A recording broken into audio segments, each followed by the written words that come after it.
So I want to welcome you all to the talk we're giving tonight. This is hosted by the South Florida Land Foundation and the South Florida Library, and the topic is maple syrup making. You might wonder how we got to a talk on maple syrup making, and it really all started about 6 or 7 months ago at one of our trustee meetings. And somebody asked a question about trees used for maple syrup making. Now, that might seem like it's out of the blue, but does live in New England, and we do own about 200 acres worth of trees, so it's not really that unusual. And we started talking about it a little bit, and it became clear quickly that nobody at the meeting knew anything about maple syrup making. So we spent, nonetheless, 5 or 6 minutes exchanging misinformation, at which point I said, I know somebody who can answer these questions. So I was thinking about it over the next couple of weeks, and I was going to talk to Tony, and I realized that we could expand it, and rather than just having him come and answer some questions for the trustees, we could actually present to people in the town who are interested in it. So that's how this came about. I've known Tony for, 27 years. Yeah. We started working together back in the mid-90s. Tony's a software engineer. He lives in Mendon now, or for a while now, actually. And somehow we managed to stay friends for 27 years. But he has 2 major hobbies. One is woodworking, and the other is maple syrup making. So if I've said anything correct, I'm sure he'll correct it. And if I've left anything out, you're welcome to add it. But I won't waste your time beyond that. I'll introduce Tony Willoughby. Thank you, Larry. I need to thank the Southborough Open Land Foundation and the library for inviting me here to speak to you folks. My name's Tony Willoughby. I've been making maple syrup for about 15 years. Exactly 15 years, not about. I wrote down here that it's a small operation. Operation is not what it is. It's just me, I usually make about a gallon, maybe a gallon and a half on a good season. I'm often asked, what's in maple syrup? And I'm startled by that question. Sounds like you know. The answer is it's maple sap boiled down. That's it. There are no additives. And the other, if I can get anything across to you folks tonight, it's that this is not difficult. And if you do it 2 years in a row, it gets demonstrably better.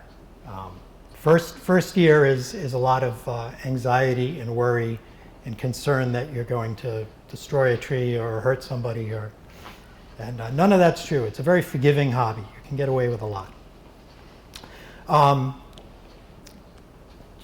guess 16 years ago, my wife and I were putting in a pool in our backyard, and we used to, every morning we would sit and chat with the I don't know what his title was, but he oversaw the project.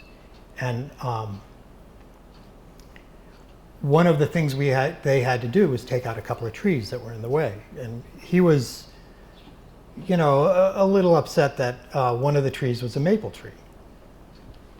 And we got talking about it, and he explained to me that he makes syrup, and I was flabbergasted. You make syrup? Who makes? It's crazy. But that half-hour conversation, he planted a seed. I was in. And what he did was he made himself available to me to answer questions and to let me run ideas by him and to calm me down when I had convinced myself that I had done real damage. And in a cosmic sense, I'd like to pay that back. So my email address is on the slide. If you decide that you're going to try this and you have questions, give me a call. Give me an email. write me an email. I promise I will answer, and I will get you through whatever I can. Also, if you want a copy of this presentation, drop me a note, and I'll see that you get the PDF. When I make syrup, I use taps and buckets, and that's about it. Often you'll drive by wooded areas where they have the lines going from tree to tree to tree. I don't do anything fancy like that. And I don't sell my syrup. So if you do that, and anybody finds out about it, questions come up in terms of health regulations and licensing and tax implications and grading of syrup. I just keep it simple. I just don't do any of that, so I don't have to worry about any of that. But it means I can't answer those questions if you have such a question. So I thought I would break this conversation down into two phases. The first phase being what you should be doing before the season, which is essentially now, and then what we're going to be doing during the season. So before the season, we need to select what trees we're going to tap and put together a collection of equipment that we're going to need. It's not a lot of money. Everything I've bought for this hobby has, I use it over and over and over again. It's not like I have to keep buying stuff. It's not like the other hobby Larry mentioned. It's not like that at all. It's very nice. And then during the season, we're going to talk about figuring out when the season starts, when the sap starts to run, and the process of turning sap into syrup, which includes how we store the sap before it's boiled down, the process of boiling, and the process of bottling.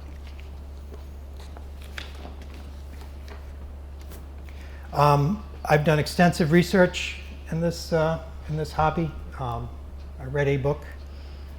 This is the book. I recommend it. It's paperback. If it costs $7, I'd be surprised. I've seen it on Amazon. I've seen it on eBay. I even have it on Kindle. It's where I learned that the word sugaring is a verb. And later on, I learned that sugarer is a man or a woman who does it. So how do you identify your maples? Smart people can look at a tree and say that's a maple, and real smart people can say that's a silver maple. I'm not that smart. I need to look at the leaves, which means I have to do it before the winter sets in. Which means if you're thinking of doing it this year, you want to do it this weekend, right? And I don't know how many know that this was originally scheduled for a month ago when there would be no time pressures, but COVID had other ideas. So in this area, what I've seen these 4 maple trees, sugar maples, silver maple, red maple. I put it on the list, but I've never actually seen the box elder. I'm sure they exist, but I've never seen one. In my experience, I've only tapped sugar and swamp maples, which are red maples. You usually find them in wetlands. And the marketing department of Willoughby Woods gets really annoyed when I call them swamp maples, but that's what everybody calls them. If you care what type of maple you have, which personally I don't, this is the easiest way to identify them again is through the leaves. And I'll suggest that you make note of the depth of the notch in the leaves in terms of differentiating one maple from another, and also the nature of the serrated edges on the leaves. Um,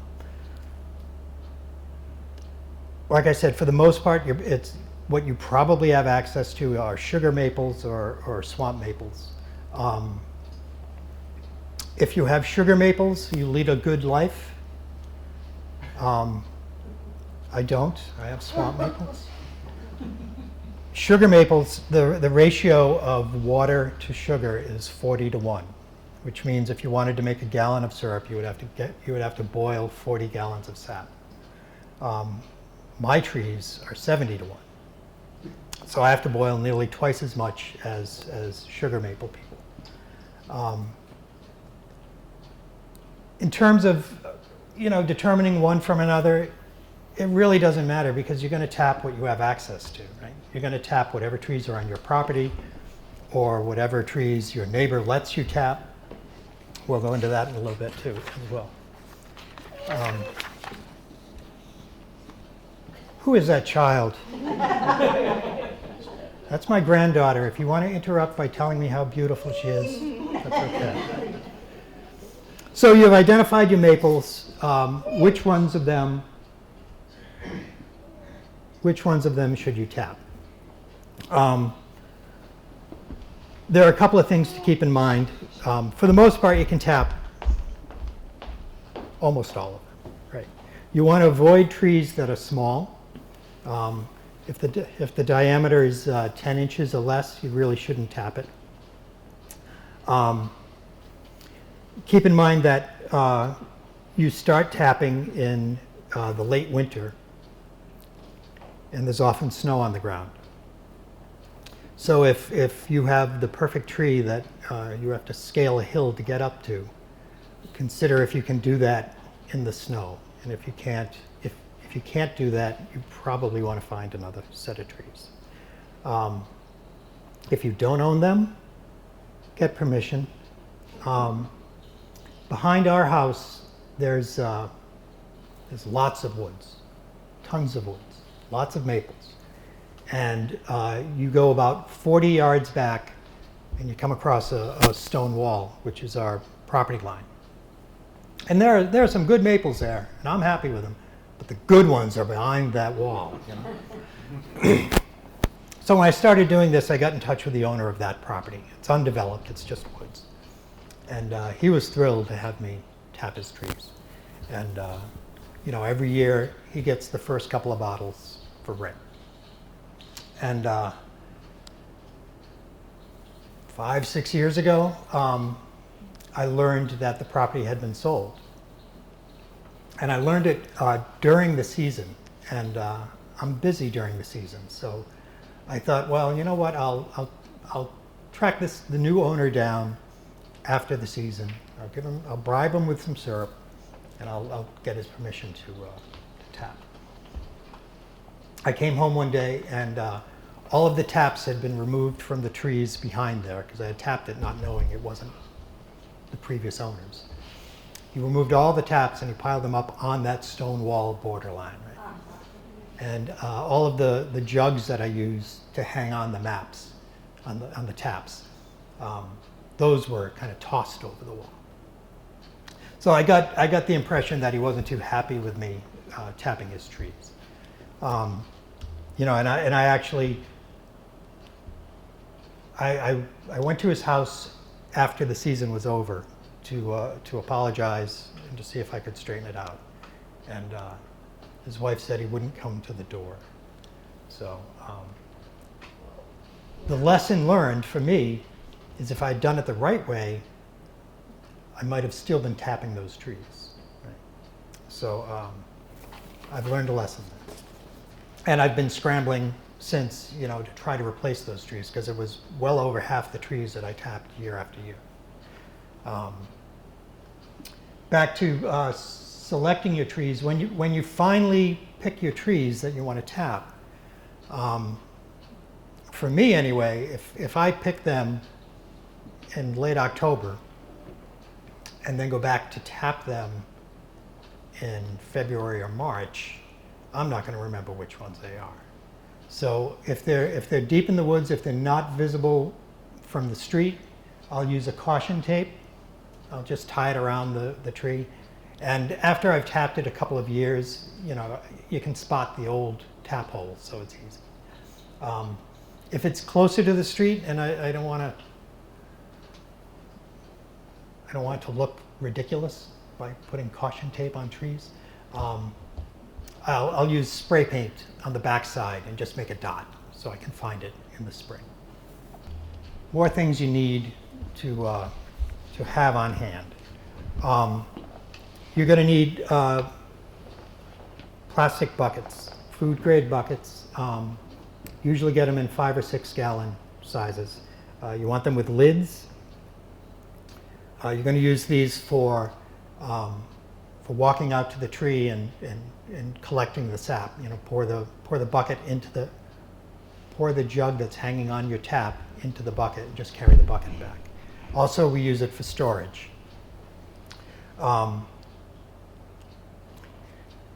Restaurants often get these buckets. They'll purchase sauces and stuff in these buckets, and they'll have lots that they throw away.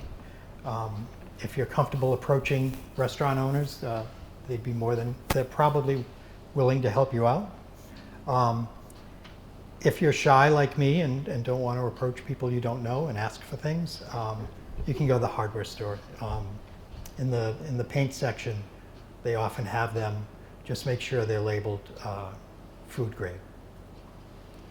Will these usually be plastic buckets? The plastic buckets, absolutely, yeah.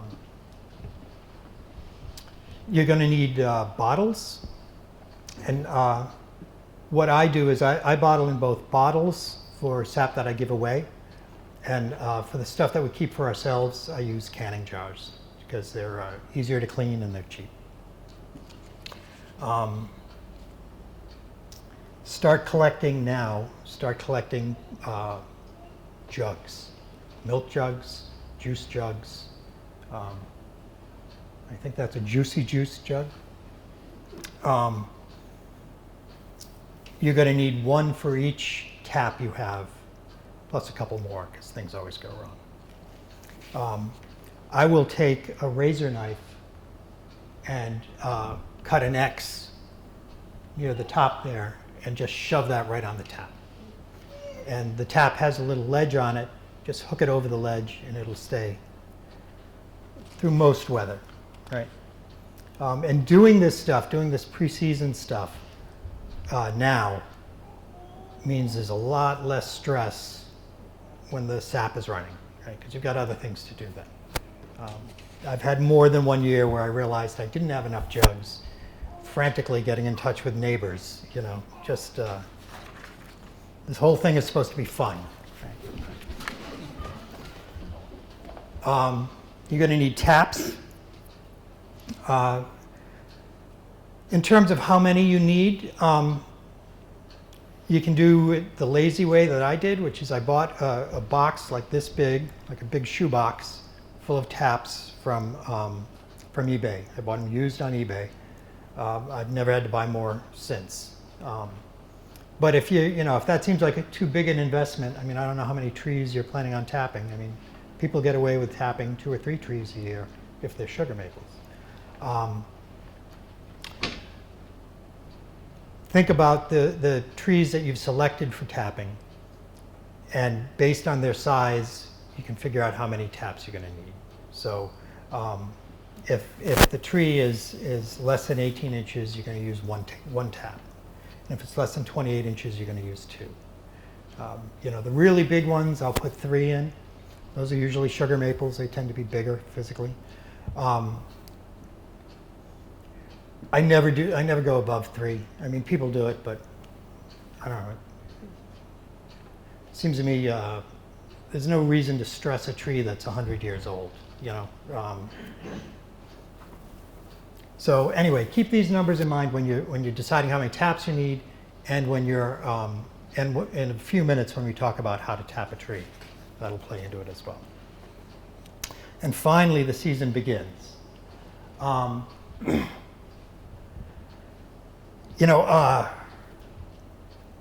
March is when most towns in New England have their annual town meeting.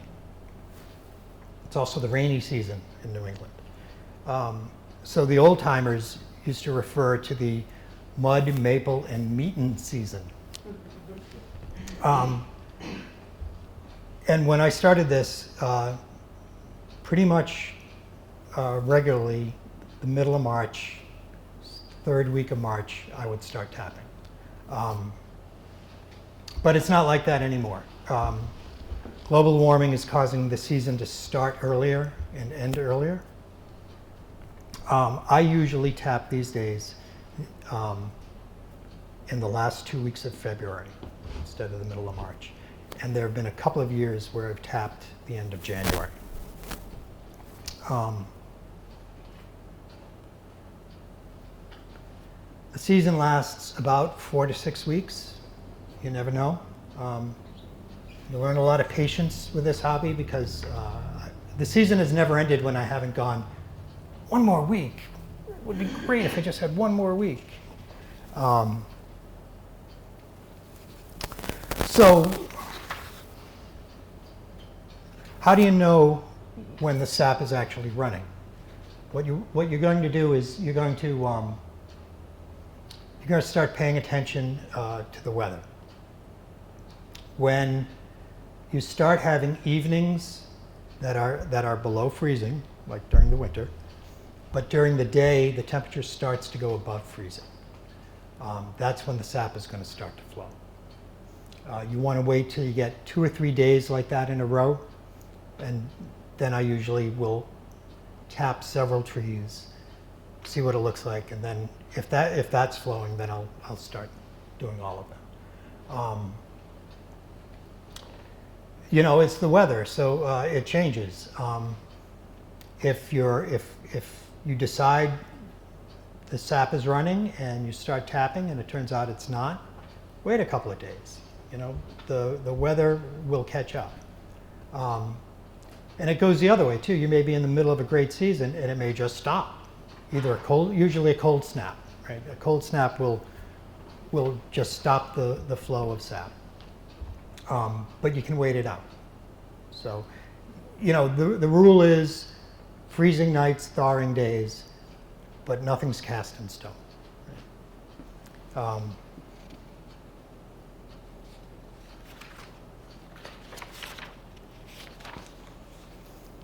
So you've got your trees and you know the sap is running.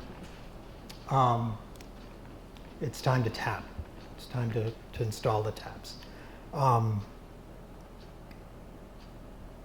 So where on the tree do you tap? There are several, these are all suggestions. Oh, they're not on there, but there are suggestions. If you can't do any of them, you should tap anyway because it always works. But for the best results, you want to tap on the sunny side of the tree, on the south-facing side, because it gets more sun. There's another point. If you're lucky enough to have trees that get lots of sun, those are great. Most of mine are in the woods, so they don't get a lot of sun. But still, I tap them anyway, and I get sap. If you look at the base of the tree, you can often see a substantial root come up from the side into the tree. And you can often see a bulge coming up the tree in a relatively straight line, straight up. The sap is coming from the roots and it's being pushed up to the leaves. So that's, if you can find that bulge, tap that. And if you can find that bulge in the sun, you got it made. If you can't see one of those branches, because you don't always see them, I'm sorry, one of those roots, you don't always see them. Look overhead, there's a big substantial branch, tap below that, because that's where the sap's going. Right? If you do this more than 1 year in a row, or more than 1 year, avoid previous tap holes. So just move over an inch or two and you'll be fine. The start of the season, again, there could be a couple of feet of snow on the ground. And at the end of the season, I promise you there'll be very little, if any. So don't tap so high when you're standing on 2 feet of snow. I speak from experience. That you can't reach them 2 months later.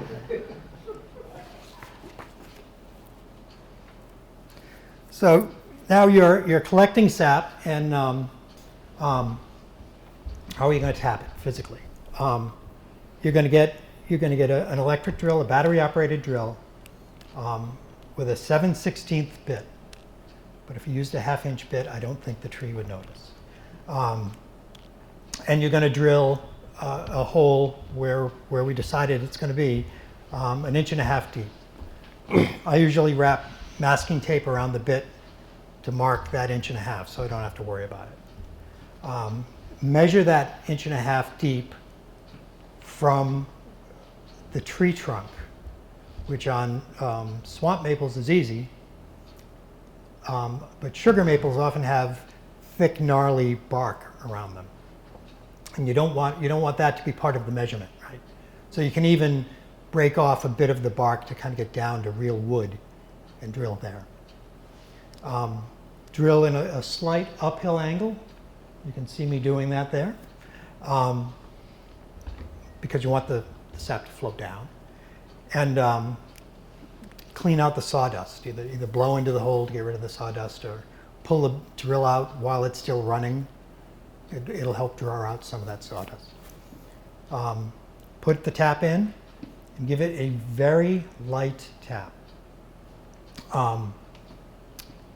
I usually use like a rubber mallet, but whatever you have. If you hit it too hard, it can put very fine splits in the wood above and below the tap.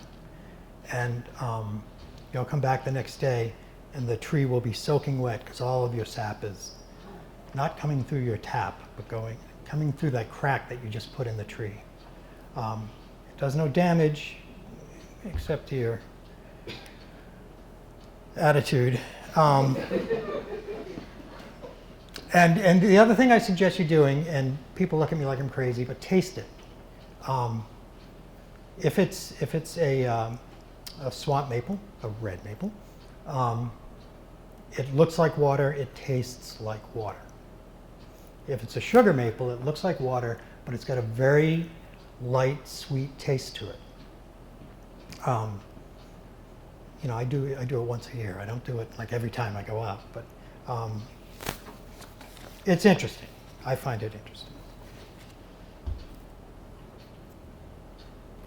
And again, my notes are still out of order. So, sap is a natural product, right? And it can spoil if you don't treat it properly. Treating it properly means keeping it cold until you boil it. If you always think of it as milk, you'll be in good shape. You want to collect from the tree every day, because if you leave a jug half full of sap sitting in the sun for 2 days in a row, you're that much closer to spoiled sap. Right? My favorite way to take care of this problem is with a bank of snow. I dig a trench and I bury all my storage buckets. Often the snowplow will leave a huge pile at the end of my driveway, and I don't want them hitting it a second time when it's full of sap, so I move that, which is my exercise for the year, and I just go with that. With that, I can easily leave it for a week sitting there, which means if you don't have the time to boil in the evenings, you can put off boiling till the weekend because it's safe and sound in the snowbanks. Again, yes, sir. Do you ever have a problem with animals trying to get to the sap? Bears because it's sweet? No. Coming out of hibernation? Flies and moths are attracted to the taps, I think because of the sugar. They don't come out till the end of the season, which is one of the signs that you're almost done. So yeah, when I transfer from that transfer bucket to the storage bucket, I put a towel over it, and I pour it through the towel as a crude filter, just to get the twigs. And forgive me, but my sap used to have moths in it. The moths out of it, but I promise you, I boil it enough that it's. But no, I've never seen any large animals.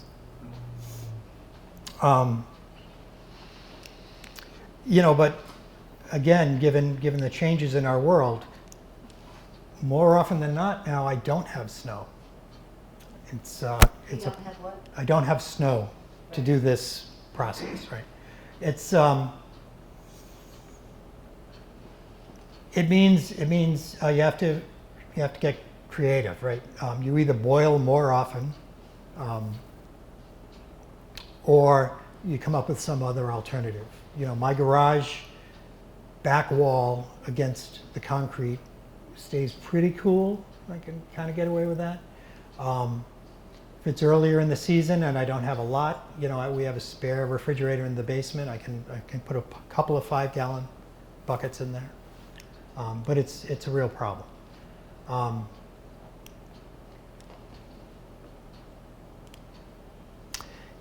I've never seen this online or in the one book that I've read, but I believe that if you don't have time to do substantial boiling every single night, if you can parboil it, right? If you can boil it until it starts to turn it's not brown yet, but it's tannish, I think that buys you a lot of time in terms of preserving the sap until you can boil it for real.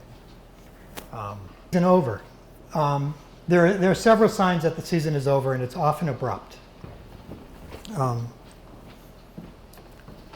When the season is over, all you have to do in terms of maintaining the trees is pull the tap. The trees will take care of themselves. You'll know you're done when you can't do anymore, which has happened to me once, and it was a little liberating when it just dawned on me. I don't have to, just because the sap is running, I don't have to collect it. It was a big deal in my life. But as the season goes on, things change in the tree that affect the flavor of the sap. The sap eventually turns kind of cloudy or yellow, and it no longer tastes good, and you don't want to use it. The other thing to keep an eye on is watch the branches. When the branches start to bud leaves, you're done. You're done. The sap is not something you want to be eating.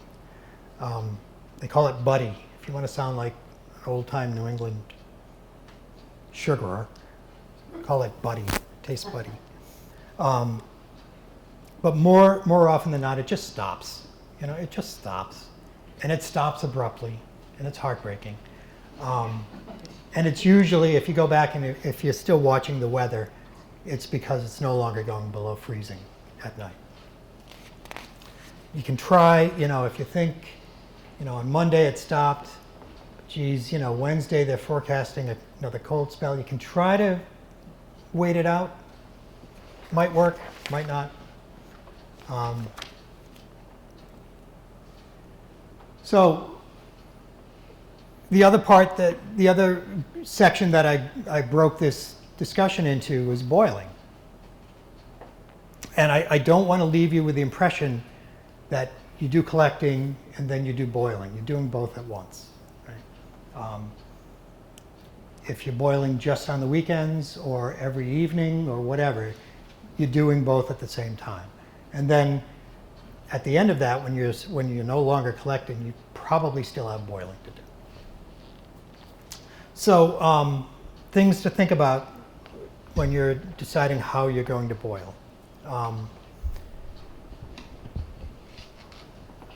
If you're lucky enough to have sugar maples, and you're going to boil everything inside in your kitchen,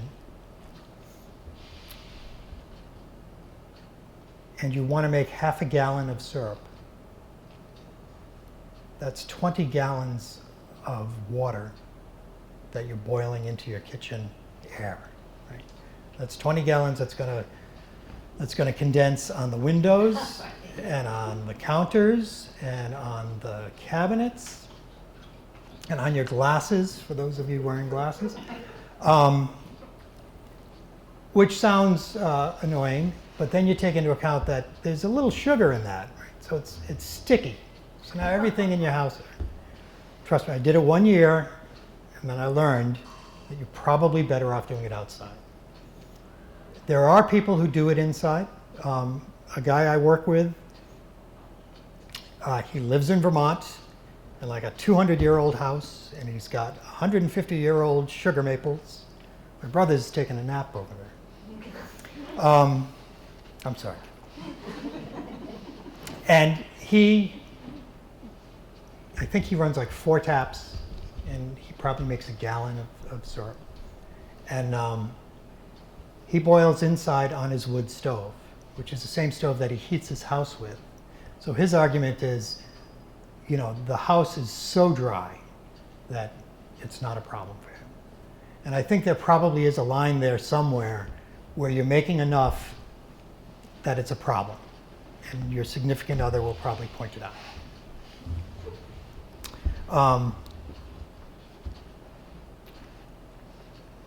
So boiling outside, how do you do that? I don't know if are there any homebrewers here? That thing on the bottom right, homebrewers call that a jet engine. Right? It's a propane burner that you can put a 5-gallon pot on, and that's outstanding for making syrup. You can also use, you know, if you're not looking to make an investment yet, you can use your barbecue grill, put a couple of smaller pans on that and boil that way. What I do is that picture on the top is a stainless steel evaporator that I bought, sitting on top of 2 jet engines. Okay? So I'm not particularly interested in the other alternative for boiling, which is wood. My neighbor is pretty serious about this, and he boils with wood, and he spends the 10 months of the year that he's not doing this collecting dead trees and cutting them up and chopping them up. And if you're interested in that, pick up the book, because there's a lot of detail in there. But it's outside the scope of this discussion, and it's way outside my interest in doing that much work. You know what I mean? The propane, you know, the downside of the propane approach is it's expensive. I mean, a tank is about $15, and I'd probably go through 9 or 10 of them a year. But I'm doing a lot, right? I mean, you know, if somebody's just getting interested, it's not even a consideration in my mind, just use propane.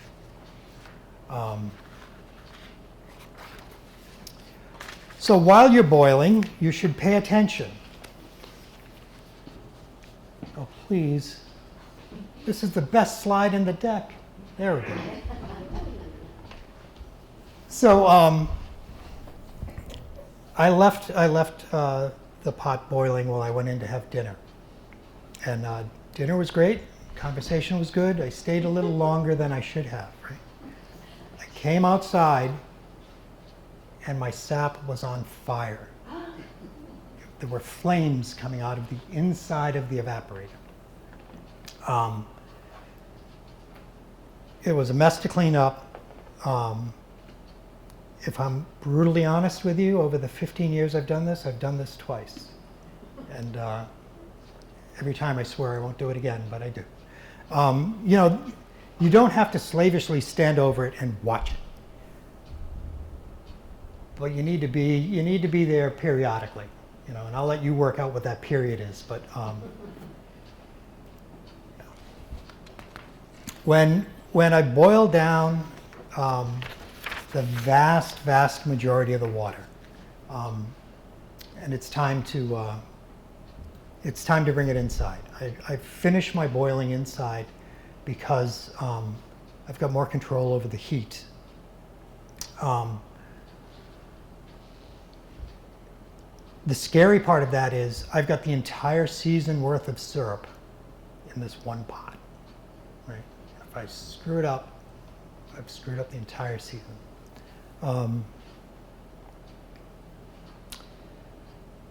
There are no homebrewers here, so I can't point out that boilovers are a real concern. As the syrup gets more and more dense, as more water is boiled off, the percent of sugar in the pot goes up. The sugar absorbs the energy of the heat, and boilovers happen. And boilovers are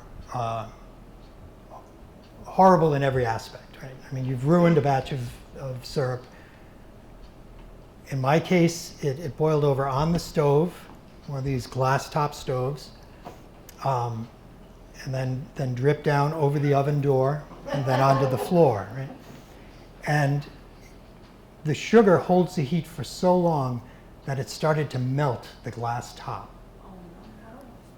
And every time I use a stove after that, I had this feeling of shame that I had done this thing. We finally bought a new stove, so I'm better off. But my point is, don't leave it at this phase when you're inside and you're boiling. Don't leave it. Don't leave it. If you need to leave it, turn off the heat, go away, come back, put it back on. Once it's done, and I'll tell you what done is in a minute, but once it's done, I run it through a filter. I just take a simple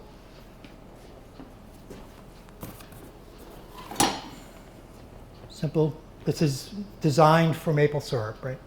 I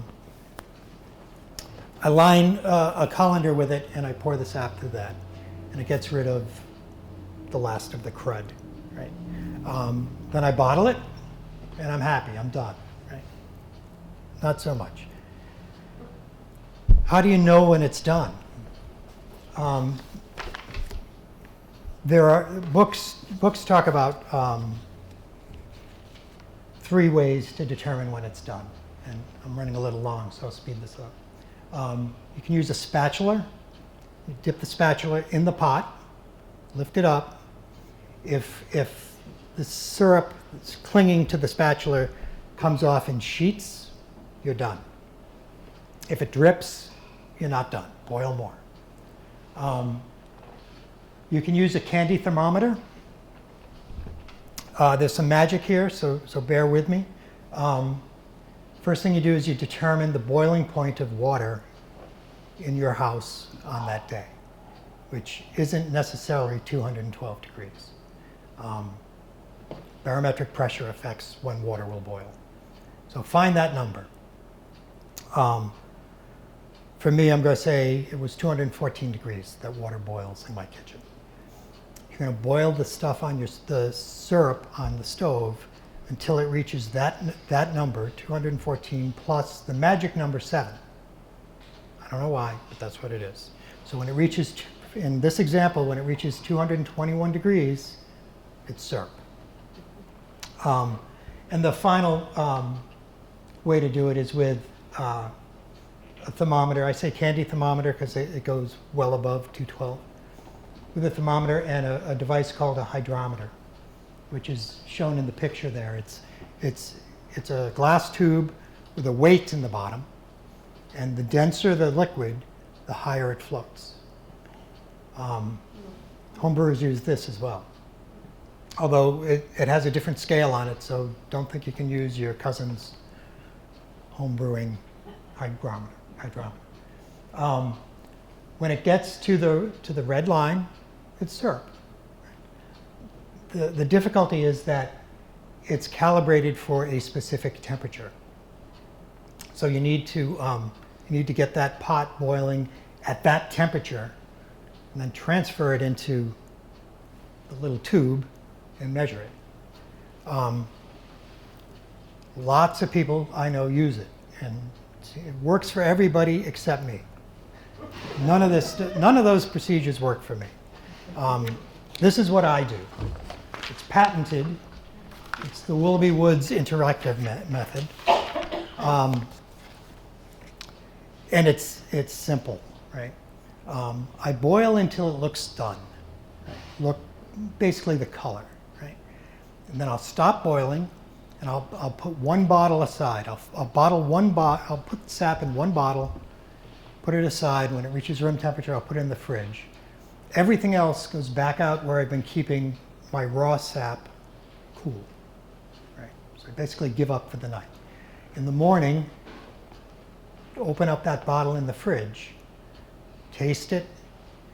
You're looking for mouthfeel, for the thickness, and I pour it on a plate very slowly, thinking, what would that look like if it was hitting pancakes, right? Because if it's too thin, it's unimpressive, right? and if it's overcooked, you can have issues with crystals growing in the bottle, which, if it happens, ignore them. It still tastes fine. It just doesn't look as good. If you know the pouring on the plate test fails and you're not done, the next evening I do it all over again. Right? I'll boil it up again. I don't know how long, 15, 20, I don't know, till it feels right. And then I'll do it again, right? It usually takes me 2 or 3 attempts.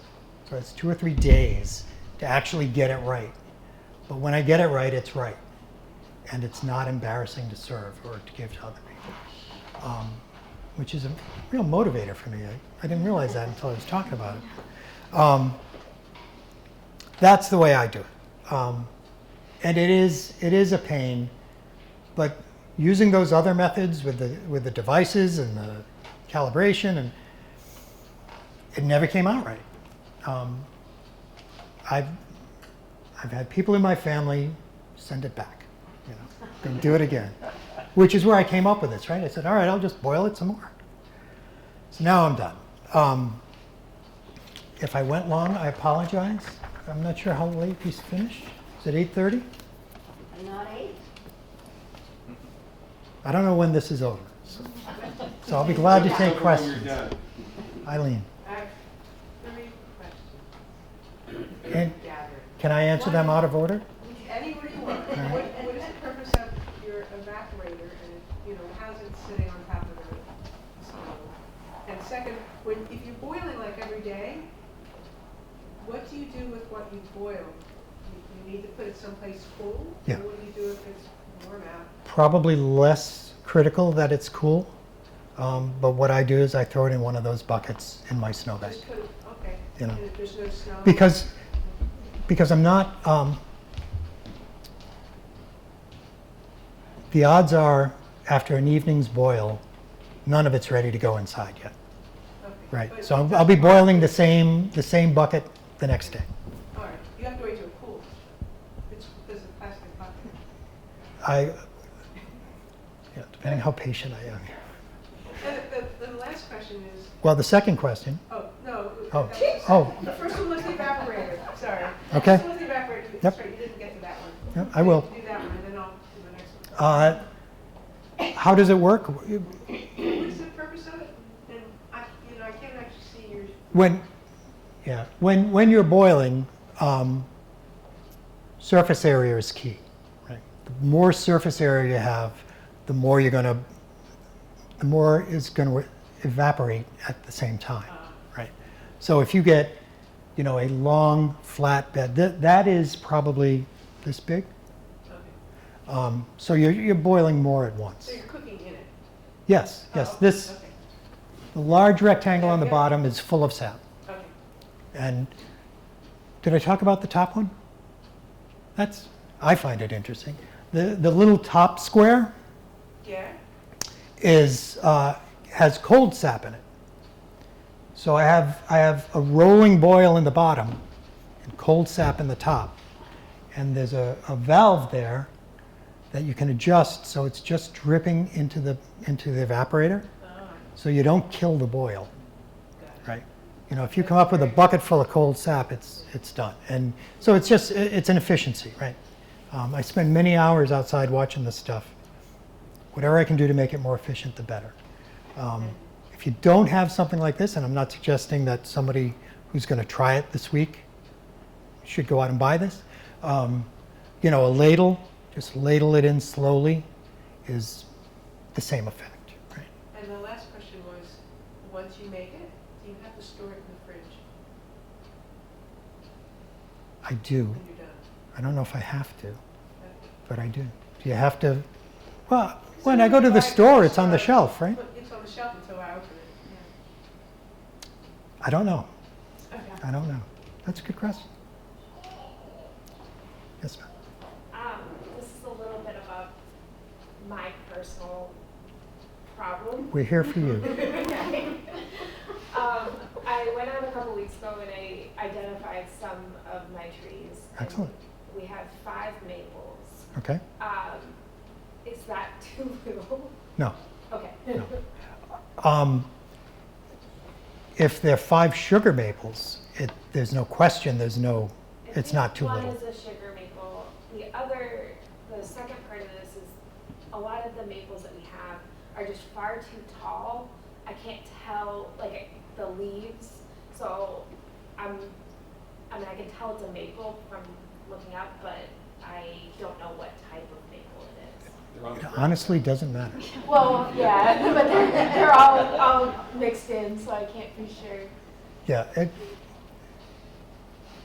I understand the desire to know, but it really doesn't. If it's a maple, it doesn't matter. Okay, so you can mix everything else. Oh, absolutely. together. Absolutely. I have, we call it a cabal. I have a maple cabal at work. Several friends who have sugar maples, and they tap for me, right? I'll go by their house a couple of times a week and pick up the buckets. And it all goes into the same place. It all goes in there, right? So you said that you're averaging something on the order of 1.5 gallons a year, which based on your numbers means that you need about 100 gallons of sap. How many trees do you tap to get 100 gallons of sap? 40?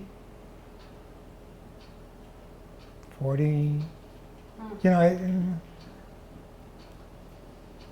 40 taps. 40 tap, okay, that's. Yeah. Yeah, I've never counted trees, but 40 taps. And that's, you know, sometimes I'll be in the woods behind the house and, you know, that one, the problem with the swamp maples is they're in the wetlands, which isn't a problem at the beginning of the season. But at the end of the season, you know, some of them, you know, are this deep in water. So some of them I get a little lazy, and I'm not going to tap that one this year because I don't want to deal with that. So I don't have an exact count, is what I'm taking a long time to say this, but it's around 40. But you get 2 to 3 gallons per tap. Yeah, I don't think that's right. I've never measured it, but that sounds right. That's over 4 or 5, 6 weeks. You look very familiar. Do I know you? Yeah, you, sir. No, sir, you. I'm the president of SALT. Means It's nothing. nice we've to meet never you. met, so. Okay, all right. Any other questions? Well, I appreciate you listening, and I Great. apologize for going late.